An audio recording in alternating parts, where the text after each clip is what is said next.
Salam dostlar, biz hal-hazırda Şərəfiyyə Sarnıcındayıq. Sarnıclar İstanbulun yeraltı şəhəri kimidir. Elə bir üstdə İstanbul, aşağıda isə yer altındakı dünya olaraq bilinir. Çox filmdə də sarnıclar istifadə olunur. Altdan elə bir sular keçməyi üçün istifadə olunur. Və keçmiş dövrlərdə belə bir şey eləmək çox da asan bir şey deyil. Texnologiyanın gəlişmədiyi yerdə. Hələ bunların üstünə yapıb dikmək daha da çətin. O qədər yekə məqsədləri bunların üstünə eləmək çox da asan bir iş deyil. Onun üçün böyük əmək, əziyyət, bunlar da Ali Kuşçu, Mimar Sinan, İbn Sina belə böyük alimlərin adı keçir.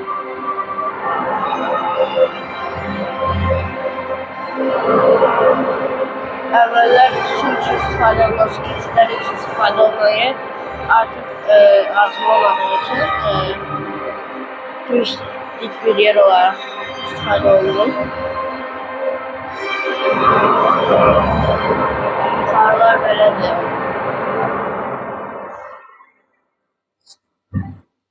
Mustafa Kemal Atatürk'ün şəxsidir.